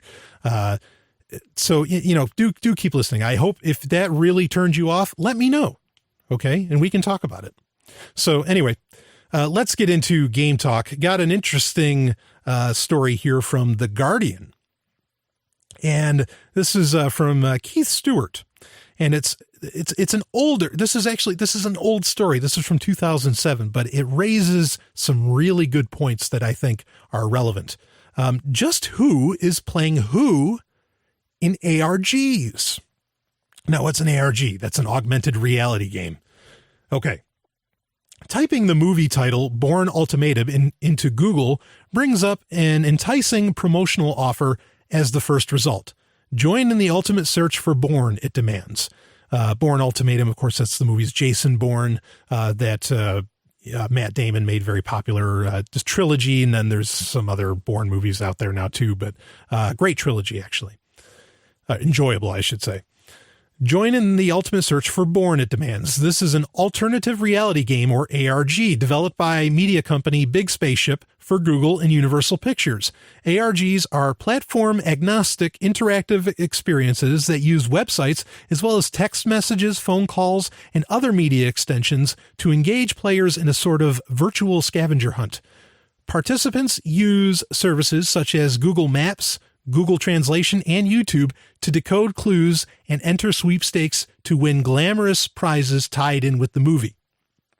Not only does the game promote the film, and Google gets a product placement in the flick, but it also pushes visitors toward the search company's lesser used products. Everybody's happy. Or are they? Whereas previous promotional ARGs, such as the Beast for the Spielberg movie AI, or Microsoft's imaginative I Love Bees campaign for Halo 2, have garnered widespread praise, the ultimate search for Bourne drew immediate criticism from Google watchers. Is the game offer an ad? In which case, by ensuring that it appears at the top of all relevant searches, hasn't Google broken its pledge not to manipulate search results for its own ends? Google says no. The company says the Bourne Ultimatum promotion is not an ad, but one of the many tests we run to provide users with opportunities to access Google products. This is a collaboration to develop a new, more engaging form of movie promotion. This sort of conflict is going to become much more common as large corporations increasingly employ ARG content to break through consumer cynicism and apathy. ARGs turn a market into a community. And a community is the most valuable commodity there is in the digital age. When players engage in a game like I Love Bees, they do so cooperatively, sharing information and expertise, setting up dedicated forums, pulling friends into the experience, and while individual consumers are flighty and capricious, communities stick. But ARGs operate between reality and fiction, and as they become more common, companies will need to go to greater lengths to both engage consumers. Microsoft's Iris ARG, designed to publicize Halo 3, has so far been much less successful than its I Love Bees predecessor. Apathy is creeping back. We're too clever, too tired of being told what to think and do. But advertisers aren't going to give up. In the coming advertising environment, it won't be you playing the game. It will be the game playing you. Now, that's pretty interesting. And like the idea of building a community around a brand, obviously that's the holy grail in business. That is the number one thing you want. When you have companies like Trader Joe's or, Jeep, when making a community or Apple's like the king of this, the cult of Apple, right? Cult of Mac. getting a community behind your product is, it's key to longevity, and it's key to, really making, having a business that can make a lot of mistakes, but still grow. So it's a big deal. People want that to happen. And I wonder about these ARGs. Now, this story is from 2007. So this guy had no idea. Keith Stewart had no idea about Ingress, Google Ingress, which may be the ultimate augmented reality game. Okay, now some other things do this. The Nintendo 3DS has augmented reality, like that uses with cards and all this stuff. It's all pretty wild. And admittedly, by and large, it's a gimmick, or at least the way it's been worked out so far, it's a gimmick. Maybe it's not to sell you ads, though it could certainly do that. But if anything, it's designed to somehow make old ideas fresh again. Nintendo Nintendo in particular has an obsession with cards. Okay. And rightfully so. That's originally what the company was. Most people don't know, the Nintendo company's over, it's over 100 years old. It made Hanafuda card games. So it's obsession with cards, and maybe they just have, maybe at the Nintendo, warehouse, maybe Satiro's sitting on top of like just boxes and boxes of card stock that they just don't know what to do with ever since 1984. You know what I mean? Or since they started making Mr. Game & Watch. So, and so what happens is, because the popular thing with the 3DS is that you'll buy a card, the card will have a code on it. And then when you put the 3DS, the camera of the 3DS over the card, suddenly on your screen, obviously not in real life, on your screen, like a mushroom person will pop up. Okay. So it's just, it's a gimmick. There's nothing really going on there, because if there's actually a clever game to be played there, what do you need the card for? It's all being done digitally anyway. Okay, it's a gimmick. Now, Google Ingress is, again, this is the penultimate ARG right now, and probably a test bed for the kind of games that something like Google Glass is going to allow for. Okay, and Ingress allows you essentially to, we talked about Ingress a little bit on the show in the past. Ingress, I understand why it's fun, because, you get to go around literally anywhere, and you find these portals that supposedly, these portals are excreting XM, this exotic matter that you need to harness. Be it because you have two sides you can play on that. You can be the Enlightened, or you can be the Resistance. And the Resistance are trying to save humanity, and the Enlightened apparently are trying to bring humanity to some next level, but it might be all for nefarious means. And so you want to control who gets their hands on all the XM. And so you set up, these systems around it, all being done totally digitally. Okay. And on your phone or your tablet, you're going to look and you'll see, oh, there's a portal over there. And so you walk towards it, and you just kind of sneakily set up your collectors that'll collect all the XM. Of course, you're not really seeing anything, but your phone is telling you something is going on over there. Okay. There's no ads, amazingly. And as far as I know, none of these portals that you're trying to capture are set up in areas where, it'd be pretty obvious if those portals were set up where there was a huge billboard or something that said, buy this, or was inside Best Buy, by maybe there was a portal by the Chromebooks in Best Buy or something, you know what I mean? That's not what's going on, thankfully. But even that is a gimmick. Okay. And it is playing you, because, this is definitely the case where, like Keith Stewart said, ARGs, you're not going to play the game. The game's playing you. Yeah. They're using Ingress to make Google Maps better. Earlier in the show, we talked about how you have at least 18 sensors, on the newest phones.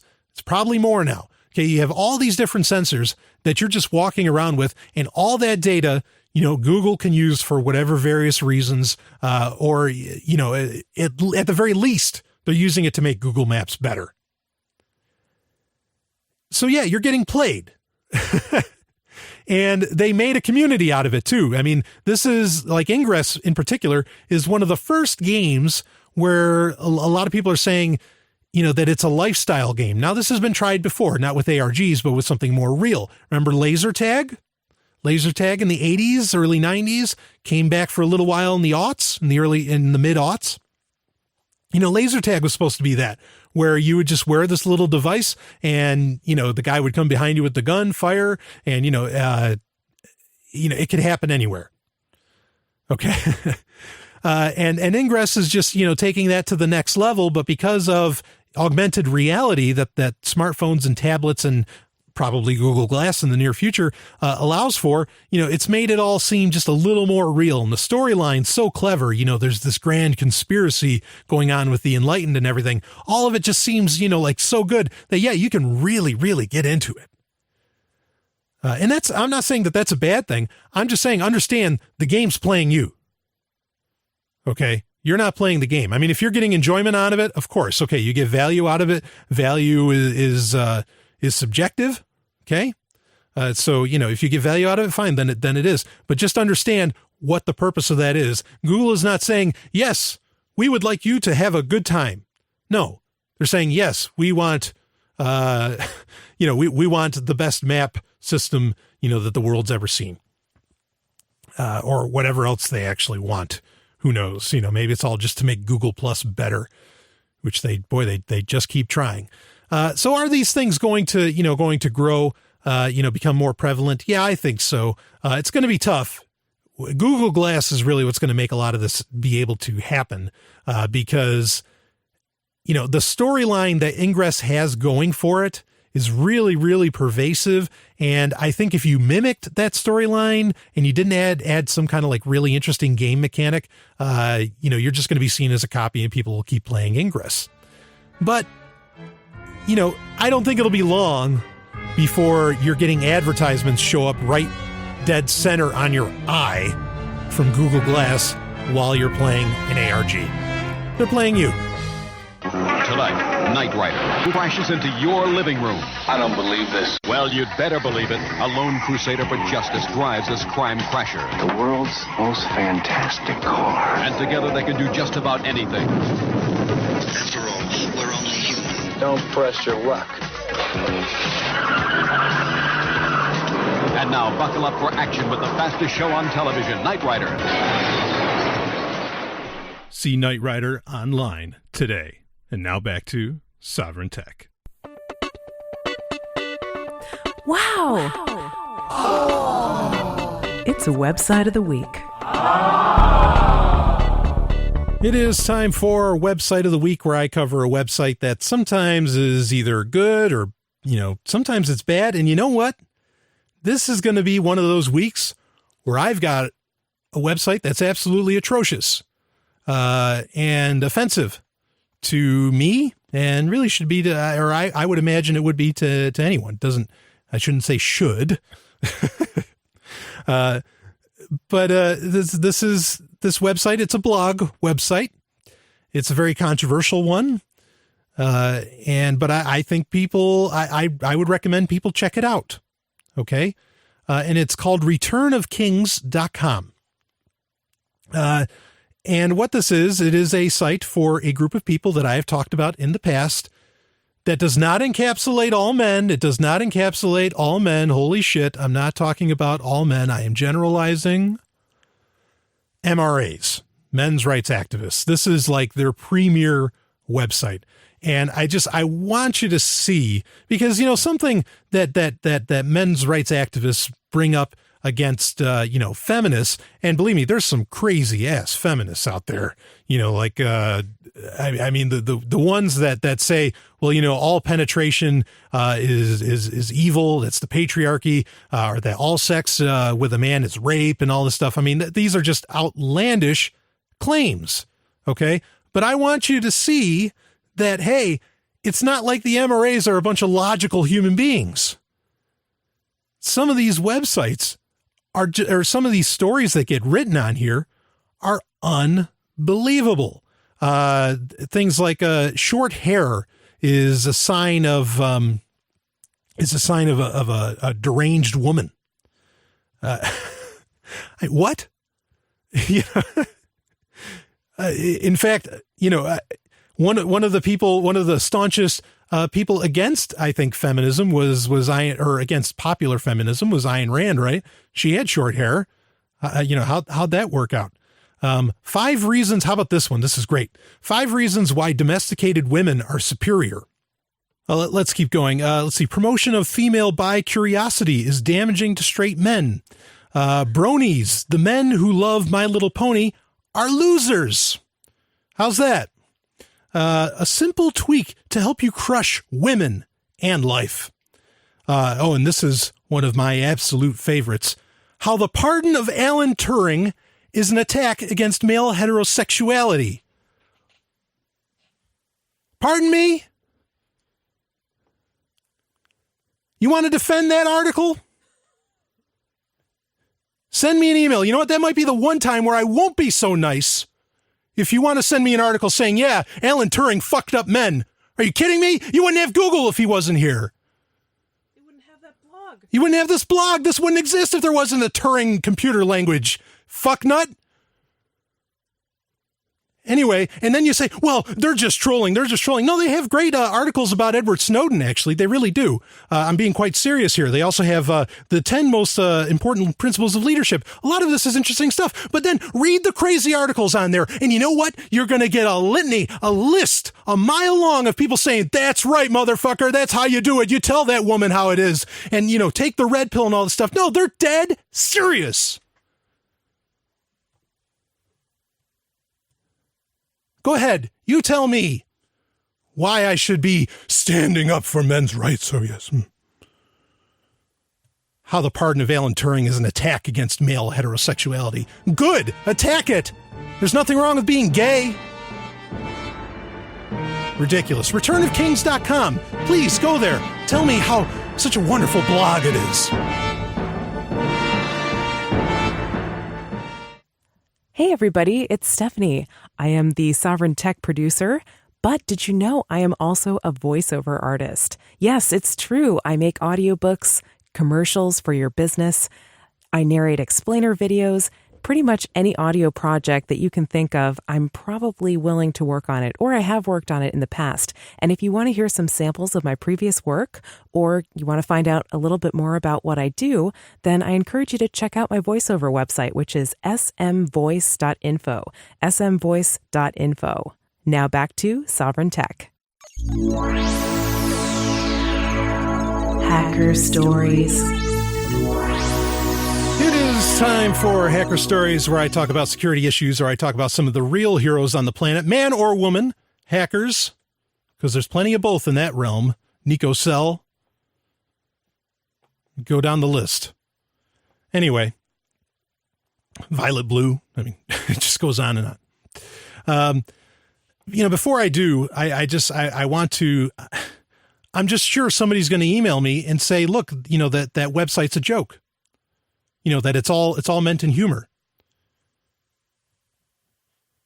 Tell me how that's funny. Tell me how what happened to Alan Turing is funny. Tell me how women with, anorexic women or whatever, there's an article on there, 5 reasons to date anorexic women. Tell me how that's funny. Believe me, I have a great sense of humor. I hope you're aware of that. And I can be pretty extreme, and I've seen a ton of shit. Tell me how that's funny. Let's move on. So this week, I mentioned earlier I would talk about Google again, and this is actually coming from Pando Daily. Google and encryption. Why true user privacy is Google's biggest enemy. And it's by Yasha Levine. After hamming it up at a fireless fireside chat last week in Davos, Google chairman Eric Schmidt talked to the Wall Street Journal about encryption, privacy, and government surveillance. He told the paper that Google is developing encryption technology that will prevent the NSA and other intrusive governments like China from spying on Google users, and estimated that it would make its services surveillance-proof within the next decade. That's in quotes. Wait, a decade? 10 whole years? To deploy a technology that has been available to consumers since the 1990s sounds odd for a company that mapped just about every known street and back road in the United States with a fleet of high-tech street view cars in under 3 years. I thought Google prided itself on being a hyper-innovator. Doesn't it have any self-respect anymore? 10 years for encryption? Might as well be never. Google execs like Schmidt pay lip service to privacy and encryption, but it's unlikely the company will provide its users with the kind of privacy protection that truly counts. End-to-end encryption that safeguards communication from all third-party interception, including Google. The reason? This kind of encryption would be too effective. Effective to the point of undermining Google's surveillance-based business model. Don't believe me? Well, don't take my word for it. Internet founding father Vint Cerf, who's employed as Google's resident wise old man, admitted as much during a privacy conference a few years back. We couldn't run our system if everything in it were encrypted because then we wouldn't know which ads to show you. So this is a system that was designed around a particular business model. If you've been reading my Surveillance Valley Courage, you know that Google's particular business model depends on harvesting our information, profiling us, and processing our email conversations and search activity into something that Google really sells: for-profit intelligence. This data is highly lucrative, allowing Google to generate $20 billion in pure profits a year. True end-to-end encryption would make our data inaccessible to Google and grind its intel extraction apparatus to a screeching halt. In a general sense, end-to-end encryption is a blanket term for an encryption system that protects data as it travels between endpoints. For personal internet communication, this type of encryption scrambles messages, be they email, chat sessions, or telephone calls, in such a way that allows only the intended recipients to decode and read the information. In the case of email, a message is encrypted on a sender's computer, then sent along in a scrambled format that can only be decrypted and read by the recipient, referring to PGP. Third parties, law enforcement agencies, repressive governments, hackers, and even email service providers are locked out of the email exchange. Because they lack the proper key to decode the message, those third parties would have to rely on brute computational force to crack the encryption and read the text. The technology behind end-to-end encryption for email is old school. It was perfected for the consumer market in the 1990s. Back then, tech utopians were sure that end-to-end decryption would become the gold standard of internet communication. How could it not? The technology was open source, relatively simple to use, and easily integrated into email software. Encryption was good for everyone but the bad guys. People's private and business email would be safe from scammers, identity thieves, and repressive governments. Service providers like Google would benefit too. No longer would they have to be the snitch and hand over their users' emails to the government. End-to-end encryption renders emails useless to third parties, turning text into gibberish that even Google wouldn't be able to read. So if the NSA or FBI or NYPD wanted access, they'd have to go shake the users down for their encryption keys, or they'd have to work harder to bug individual computers. No longer would the NSA be able to treat Google as a mega mall for user data. You'd think Silicon Valley companies like Yahoo or Google would have embraced end-to-end encryption and used their massive email and chat market share to push the industry to follow suit. But that, of course, didn't happen. Popular email messaging service providers didn't build encryption into their services, not even as an option that users could turn on for particularly sensitive messages. The reason, as Vint Cerf explained above, had to do with the business realities of Surveillance Valley. It's a clever term on Silicon Valley. End-to-end encryption blocks Google just as effectively as it does the NSA. And if Google can't read our emails, it can't parse them for meaning. If it can't parse them for meaning, it can't build out our personality profiles. If it can't profile us, it can't sell us its targeted ad services. And if it can't target us with ads, it can't make the big bucks. $20 billion in pure profits, give or take. It's simple, really.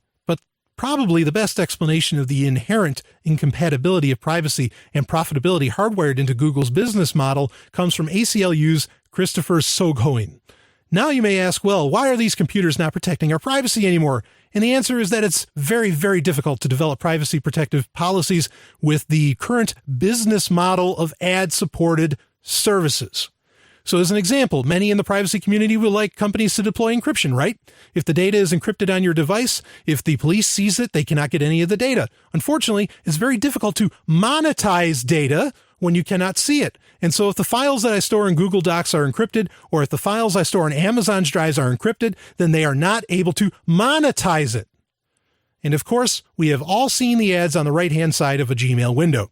They are analyzing the content of your email to show you ads, and there's not really a privacy-preserving way for them to target those ads to you without seeing your data. And unfortunately, these companies are putting their desire to monetize your data over their desire to protect your communications. Now, this doesn't mean that Google and Microsoft and Yahoo are evil. They are not going out of their way to help law enforcement. It's just that their business model is in conflict with your privacy. And given two choices, one of which is protecting you from the government and the other which is making money, they're going to go with making money because, of course, they are public corporations. They are required to make money and return it to their shareholders. So there you go. As Google sees it, true privacy is not a solution. It's not a problem. It's a problem. So the next time you hear someone at Google talking about protecting your privacy, remember, they're full of Schmidt. That was a play on Eric Schmidt's name. I thought that was pretty clever. But let's consider this. None of these companies are interested in your privacy. It's not even a matter of like, well, the NSA can collect all this stuff and Google fends them off. The fuck they do. They don't care. They want to collect all this data, you know, and to give you better ads. Come on. I hear that all the time where people's like, well, it's just going to give me better ads. Really? That's what you want?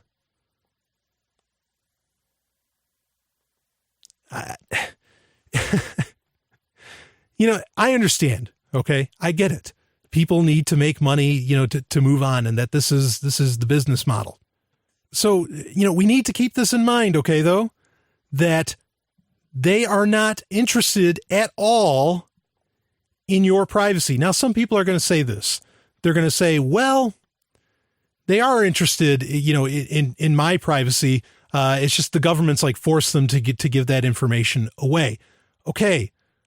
But under the auspices that Google has to, you know, that for Google services to work the way they do and to monetize Google the way it is monetized, that they cannot encrypt your stuff from even Google means that no effective encryption will ever be used. Unless somehow in that 10 years, they're going to come up with something else, but I have a hard time believing it. I have a hard time. That 10-year line, that's buying time. That's what that is. No, Google does not try to protect your information. Not from the governments of the world anyway, and not from themselves. You know, it's that simple. Like they're saying, end-to-end encryption, it's been possible for over 20 years. It's the oldest trick in the book, and it's still so solid. The NSA, remember that big slide the NSA had that said PGP was a pain in the ass? It's because it works. So the next time someone says, well, look, these companies, you know, they're on my side. Not if your desire is to have encryption. Not if your desire is to have genuine end-to-end privacy in your communications and in what you do. No, they're not on your side. They can't be. Otherwise, they couldn't be a business.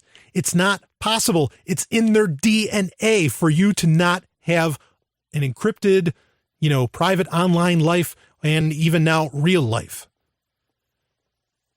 We have to get over that. Okay. Now, what's the answer?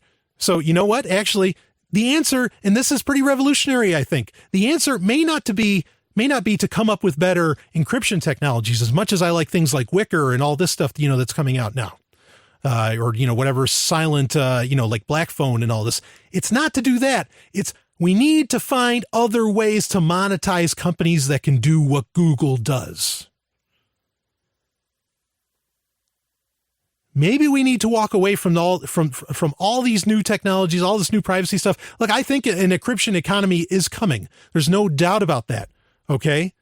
But we've got to figure out how that economy can be monetized, because this whole selling ads to you and profiling you and basing, you know, what they push towards you for it to be free, or maybe we just have to pay for these services. I'm okay with that. I'd pay Google if Google would just, you know, shut its doors essentially from governments and not sell me ads. I would pay for Google services. But that's not how it's working. And it's a good point. These people aren't necessarily evil, but this is how business is done. So the answer may not be to encrypt everything, to come up with new and wondrous encryption technologies. The answer is, how do we fund companies that actually give a damn about us? Let's start brainstorming on that. I'll be back with more. This is Sovryn Tech.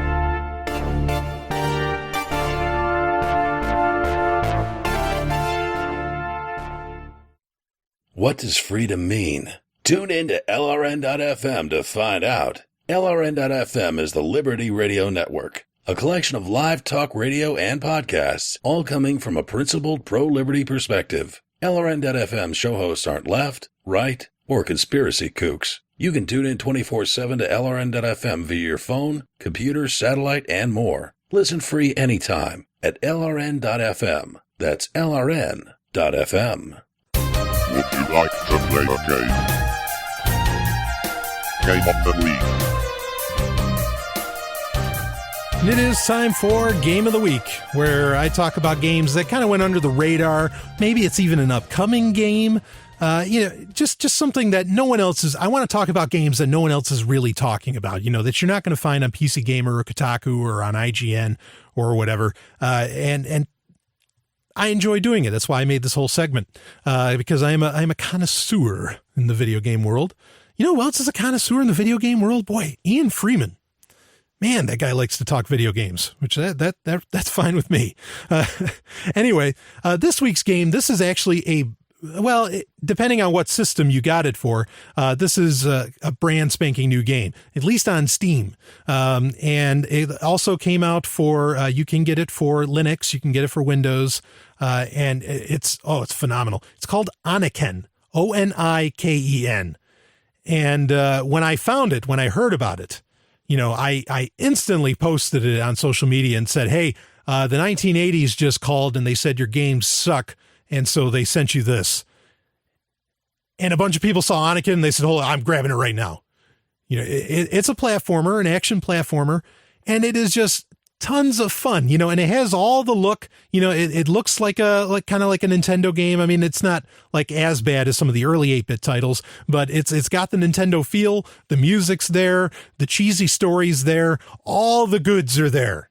Okay, Joy Masher, that's the company that made it. They did a solid job with this platformer. And there's points where it is difficult. I mean, it is insanely difficult, and it's so good. It takes place in a post-apocalyptic future that, if you remember, the 80s and the 90s seemed to be constantly preparing us for. But it is, if you enjoyed like Ninja Gaiden, maybe Contra, Project Doom, Vice Project Doom, things like that. If you liked those, believe me, you're gonna want to play Oniken. It's just so good. There's nice sword play. You got some pretty good blasters and everything, and it's a total flashback, an absolute flashback. And the nice thing, this is the interesting thing that's happening, is you're getting a lot of like 8-bit style games, especially. These are ones I should do for the Game of the Week, but I haven't done yet. Would be Mega Man 9 and Mega Man 10. Okay. That came out for I had them for the Wii, but they've come out for, I think, PlayStation as well, and maybe 360. And in those, you had that classic gameplay, from the Nintendo days, from the NES days. And you had the difficulty from the NES days, maybe even that the difficulty's amped up a bit. But they would input save games. They would input new other characters that you could play, because before the cartridges just couldn't hold, having multiple characters. Like in Mega Man 9 and 10, you can play as Proto Man, not just Mega Man, but you can play as Proto Man, and you can play as Bass, or as in Mega Man 8, he was called Bass, which is ridiculous. But anyway, his name's Bass. And it's so cool. So what they're doing is they're giving you these like classic gameplay styles, but they're taking advantage of the fact that they have, pretty much unlimited memory that they could run with. And so they can implement all these features, make the worlds that much bigger, allow you to like switch through different weapons a lot more, have more unique sprites. I mean, just so many different things you can do. You think of something like Retro City Rampage. That's another game in this style, where it's kind of a GTA type game. but it's all 8-bit. But you can put in all these like really cool, new features, that modern games have, but you can put it in the 8-bit styling and in that gameplay style. And I love it. I think it's great because there's nothing, those games are still exciting. Like I can still pick up Mega Man 3 and I have a great time. And it's not just a nostalgia trip. It's a fun game, and so Oniken does both. It is a nostalgia trip, certainly, even though it's, it's pretty much brand new. It came out in 2012, but it just came out on Steam recently. And again, it does both. A great game, gives you the nostalgia, does the nostalgia right. Sometimes that can be a tricky thing. Like a lot of people had a problem. I didn't have this problem, but a lot of people had a problem with Duke Nukem Forever, and they thought that all the jokes were old, and wouldn't make sense to a more modern crowd. I don't think Oniken has that problem. I think, like the cheese factor is just done so well. Of course, I also thought it was done well in Duke Nukem Forever, which, bear in mind, remember, new Duke Nukem coming up February 25th. I mentioned it last week. Keep your eye out for that. But in the meantime, grab Oniken. This is just a solid platformer with a lot of like brand new options, but it gives you that classic feel. And you got to appreciate that. I love to support companies that do that sort of thing. I'll be back with more. This is Sovryn Tech.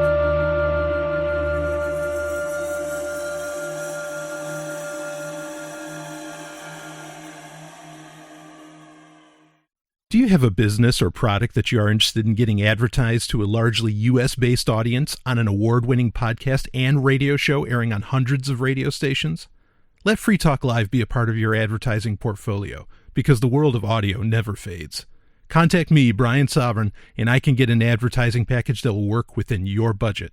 Email me at brian@freetalklive.com, and that's Brian with an I. Again, brian@freetalklive.com. Hey, what are you doing? I can't believe I caught you again. Jesus doesn't approve of this little habit of yours. I know, baby, I know it's wrong, but it feels so right. Well, it ain't. But I've been doing it since I was 12 years old. It's nothing but a sinful perversion of nature, if you ask me. But baby, I don't ever want to stop looking at tech websites, new gadgets, video games, software, or any of that stuff. Well, then I'm leaving. Okay. Bye. Pick of the week. It is time for Pick of the Week, where I geek out. Every once in a while, I'll take on a serious topic, though. But, you are in the middle of, or you are at the end of the triple load, the Liberty Forum triple load of Sovryn Tech. I will be at Liberty Forum. I'm actually going to be giving a talk at Alt Expo, or not a talk. I'll be on a panel. I'm really excited about that. That's going to be good. And because of that, I have to, I need a bunch of episodes to give to you to hold you over until I get back. And this is what I do. Every time I go away, as I say, the Sovereignty will play. And the Sovereignty, is the cute name that a fan of the show labeled fans of the show. So I ran with it. The last episode that I just did, 61, which came out yesterday, of course, depending on when you're listening to this, I talked about the new episode release of Star Trek Continues, the second episode, Lolani. Please check that out. That was such an amazing episode of anything, but for it to be Star Trek and for it to technically be a fan film is really a statement to be made. But this week I'm going to talk about something pretty serious. I have a topic I want to discuss. I actually have a story that I want to discuss, and it's not really a tech story. Maybe it could be kind of scientific, but it doesn't really fit in. And so this is my area to talk about what I want to talk about. So I'm going to talk about what I want to talk about. And this was disturbing for me to read. For those that longtime listeners of the show know, I am ethnically Jewish. And I was raised Jewish for, a fair chunk of my life, but I am ethnically Jewish. And, this comes from, it's not something like I center on all the time, but, sometimes things come across your board that interest you in that regard. And, this article that I'm going to be referencing here is from Tablet. Tablet is a magazine. It's actually a Jewish magazine. Pretty popular one at that. It's really, really well designed. I'm not going to say that they always have great information. I'm just saying it, it has high production value. And the story is, and this is pretty fresh, February 14th, 2014. Why didn't FDR help European Jews? Hints in his decision to intern Japanese Americans. Now, 70 years after the Supreme Court upheld the internment of civilians in World War II, it may revisit the ruling. Shortly after the Japanese attack on Pearl Harbor in December 1941, some of the United States' most senior military officials began advocating for President Franklin Delano Roosevelt, that's the great FDR, to order the mass detention of Japanese Americans. The Japanese race is an enemy race, wrote Lieutenant General John DeWitt. A race. And while many second and third generation Japanese born on United States soil possessed of United States citizenship have become Americanized, the racial strains are undiluted. So even though these people have been here for generations, nope, they're still Japanese. That means they're bad. Although there were a few voices in the administration against internment, particularly Attorney General Francis Biddle and General Mark Clark, the Army's Deputy Chief of Staff, the president disregarded the dissenters. On February 19, 1942, Roosevelt signed Executive Order 9066, authorizing the military to remove anyone from any area of the country if deemed necessary for national security. During the months that followed, more than 110,000 Japanese Americans were rounded up throughout California and shipped to internment camps in Arizona, Wyoming, Arkansas, and elsewhere. Fred Korematsu, a resident of San Leandro on the San Francisco Bay, resisted deportation and was arrested, setting in motion a legal struggle that went all the way to the Supreme Court. In 1944, the court ruled 6-3 in favor of the government's action of internment on people because of their race. That ruling has quietly remained on the books, still on the books, all these years. But it may be revisited shortly if the court accepts a recent request to hear Hedges versus Obama, in which the plaintiff is challenging a 2012 law permitting the detention without trial of suspected supporters of terrorism. The wording of that 2012 legislation relies in part on the 1944 Korematsu decision. In a possible hint of which way the court is leaning, Justice Antonin Scalia said in a speech at the University of Hawaii last week that the internment of the Japanese was, quote-unquote, wrong. Although he added, quote unquote, you are kidding yourself if you think the same thing would not happen again. But while the Supreme Court may reconsider the issue, not everyone is willing to take a fresh look at the controversy. The recently reopened FDR Presidential Library and Museum in upstate New York includes a section on the roundup of the Japanese, but skirts the most explosive research about Roosevelt's motives. And that research, in turn, has an unexpected but important connection to the ever-simmering issue of FDR's response to the Holocaust. We can go. This is a decently long article, and please feel free to read it for yourself. I'm going to read some of the quotes from FDR, and then I'm going to comment on this. Let's see. Even FDR's most ardent supporters today concede that the internment was wrong. The website of the Roosevelt Presidential Library in Hyde Park, New York, calls the decision a blemish on Roosevelt's wartime record. And curriculum materials designed for schools by the museum characterize it as a great injustice. That's putting it mildly, in my opinion. The museum's exhibition on the Japanese internment makes no mention of the last decade's most important new research findings concerning the motives behind the internment decision.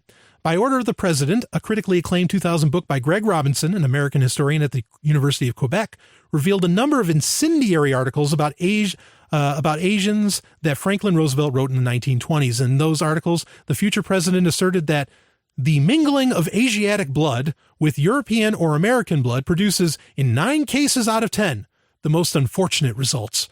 FDR argued that Japanese immigrants are not capable of assimilation into the American population. They could not be trusted, and their right to purchase land should be restricted. Let's move on a little bit. I mean, is anyone else, I hope my listeners, sadly, this may not shock you, but maybe this is something you could share with people. Of course, the link is in the show notes at sovereigntech.com. We'll continue. Robinson concluded that FDR's longstanding negative beliefs about Japanese Americans played a significant role in the internment decision. These beliefs help explain why Roosevelt was so quick to agree with pro-internment positions of some of his advisors. Let's see, there's some real beauties in here. Roosevelt's views about the Japanese dovetail with his privately expressed opinions about Jews. In my own recent research in the diaries and correspondence of Roosevelt cabinet members and others close to FDR, I have found a number of troubling remarks by the president in this vein. For example, he complained about Jews overcrowding certain professions in Germany, North Africa, and even in Oregon. The Jews had taken over America. Oh my God. He was one of in Oregon. I didn't know there. Salem? I don't know. He was one of the initiators of a quota on the admission of Jews to Harvard. He boasted to one friend, a U.S. senator, that we have no Jewish blood in our veins. He's boasted. He claimed anti-Semitism in Poland was a reaction to Jews dominating the local economy, and he embraced an advisor's proposal to spread the Jews thin around the world in order to prevent them from dominating their host countries. I'm reading FDR, not Hitler. Got me? This is FDR talking, not Hitler. Can you tell the difference? I can't. I've read Mein Kampf. I don't know the difference. That they go into their host countries like they're a parasite? They go into their host countries and take over? Okay. FDR's writings and statements indicate that he regarded both Jews and Asians as having innate biological characteristics that made it difficult or even impossible for them to become fully loyal Americans. Certain individual assimilated Jews could be useful to him as political allies or advisors. They could be useful, because they're not people, you just use them. But having a substantial number of Jews, especially the less assimilated kind, was in his mind inviting trouble. FDR's private views help explain an otherwise inexplicable aspect of his response to the Holocaust. His administration's policy of suppressing refugee immigration far below the legal limits. The quota of immigrants from Germany, about 26,000 annually, was filled in only 1 year out of Roosevelt's 12 in the White House. Okay? He could have brought in 26,000 at a time, and he didn't. They turned ships around with Jewish refugees coming to America. The point, I'm going to stop reading the article right now. You can check it out for yourself. The point I'm trying to bring to you, okay, is that one of the things where people like to bring up this great moment in government history, in American history, was in World War II, where they saved a bunch of Jews. Okay, I am a Jew. I am telling you, no, I do not respect FDR for doing that. Listen to this guy. Read the article for yourself. He had no interest in saving people that were getting offed in the millions. No interest. In fact, he wanted them out of Oregon. What?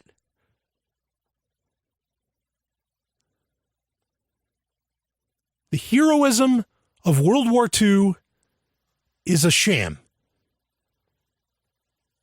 I read this stuff. There's no difference between FDR and Hitler. You tell me what opinion is different here.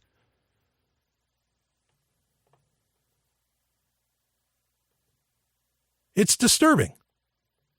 It's absolutely disturbing. Based on race? And Judge Scalia came right out and said, what, do you think this wouldn't happen again? Of course it'd happen again. I'm not just saying that, from a Jewish aspect. I'm saying from any aspect.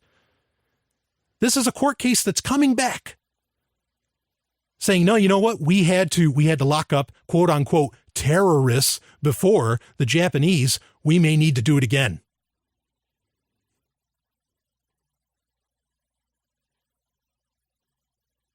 It's important when you talk to people, and if you bring up things like this, they say, well, look, yeah, but without government, how many people would have died then? No, the onus is not on the people that don't want government. The onus, the burden of proof is on the people that support government to say that more people, that more lives would be saved. And their proof is wanting. It is found wanting. And this FDR who gets so held up by, all these government types. Yeah, he saved the nation. He may have saved the nation, but he didn't give a damn about my ancestors. In fact, he pretty much thought they were evil. He didn't give a damn about the Japanese. Call it a blemish? That's not a blemish. That's a beating with an ugly stick.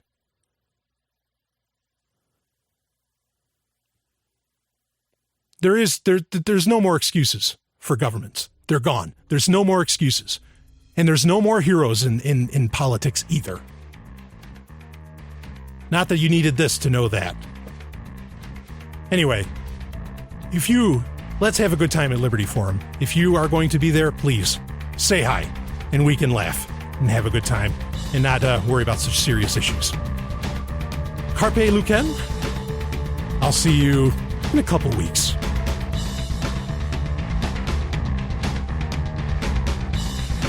This has been Sovryn Tech. Visit us at sovryntech.com. That's SOVRYN tech.com. There you can connect with us, see more of what you've heard on today's show, and catch our podcast feed. Sovryn Tech is open source. We encourage you to share. Later, nerds.